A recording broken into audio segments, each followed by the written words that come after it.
Hi, this is Colin Richards, president and founder of Lord & Richards, and I'm delighted to be talking to you today about the subjects surrounding financial independence, how you can achieve your goals financially without worry, all from a biblical point of view. In this particular segment, we're going to be talking about a recent announcement by Deutsche Bank where they predict a major recession. And this is serious news, and it's something that we need to be prepared for. As we learned in a previous segment, a wise person is going to prepare for danger and avoid it, whereas a simple person is going to plunge headlong.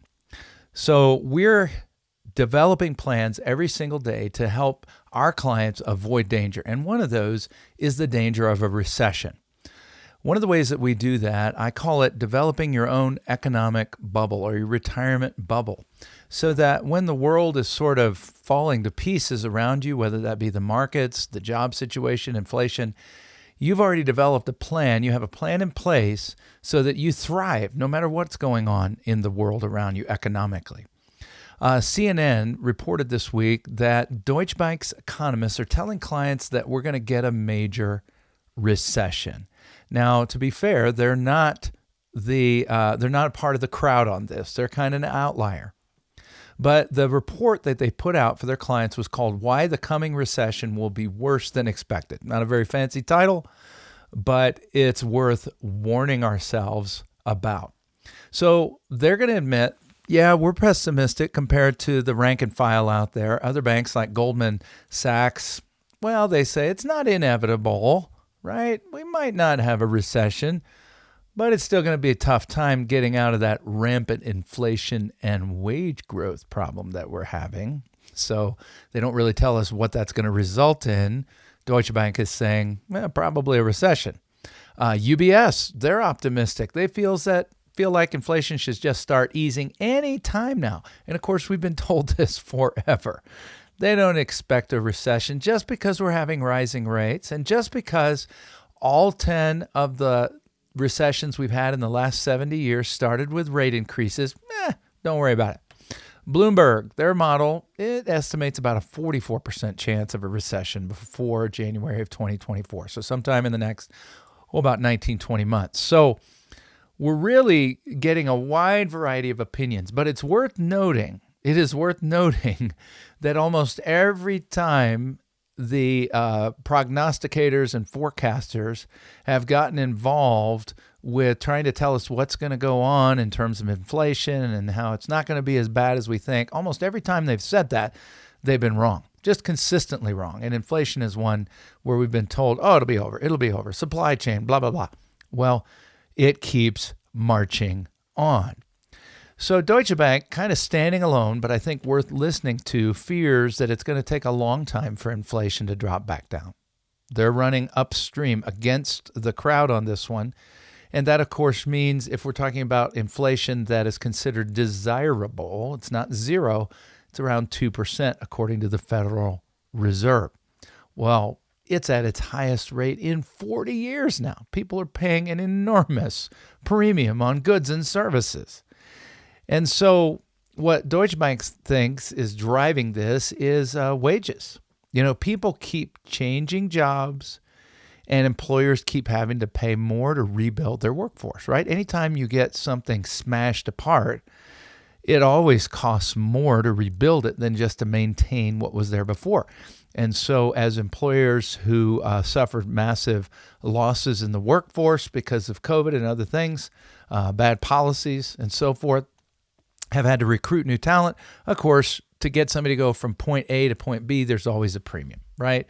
Why should I leave my job and come to yours? Usually money is up front, okay?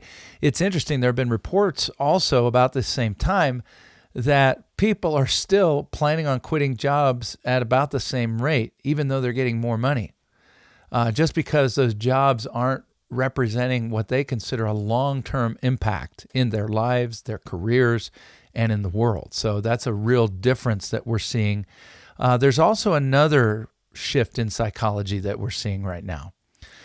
People who are selling goods and services are just passing on the cost of the increases, whether it be for the supplies that it's required to build those services, or those goods, or if you're providing a service, the additional cost of labor, on and on it goes.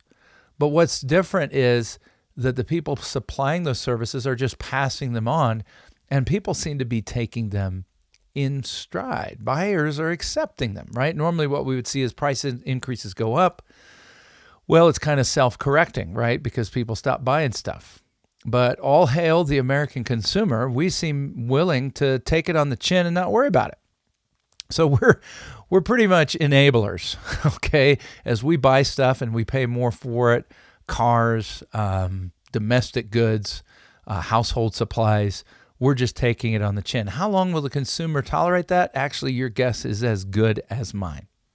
Something else that Deutsche Bank is talking about is the fact that the Fed might raise interest rates too high. You think that could happen? Well, is it even possible that the Fed could get this wrong? I mean, we're going to have a soft landing, right? That's what we keep being told. Imagine a rocket ship and it just comes slowly down onto the pad, as opposed to breaking up on reentry. Well, the Deutsche Bank economists are telling us, yeah, we might have that breakup. They say, we regard it as highly likely that the Fed will have to step on the brakes. Another analogy, metaphor. They're going to have to step on the brakes even more firmly. And a deep recession will be needed to bring inflation to heel. That does not sound like a soft landing, folks. I don't know what happens to you and the people in your car, but, when somebody slams on the brake, we're testing the limits of our seatbelts and we're hoping we had them on, right? Because somebody may hit the windshield. Now, there is a difference between among the people in the car, right? The driver often is most prepared, right? They're the best prepared, and they may not, they're able to position their body to not fly through the windshield. At the risk of stretching this metaphor beyond all recognition, if you and I take clear steps to be prepared right now, I think we can avoid the shock of the Fed stepping on the brakes, avoid the impact of the reentry and breaking apart. So here's a positive note. Deutsche Bank says, we think even after all that, the economy should be back in good shape by 2024. So they see it as a maybe 12 to 18-month recession. So what are we going to do? Well, we're going to build a personal economic bubble. How do we do this? Well, we need to have a portion of our portfolio that's really insulated, right? It's okay to have investments out there that have risk. It's okay to take a moderate amount. And that's what we do as part of our financial independence roadmap process, is we help you discern how much you can handle emotionally, but we also test rigorously, throwing everything we've got at it to determine how much your portfolio can handle mathematically so that you never run out of money.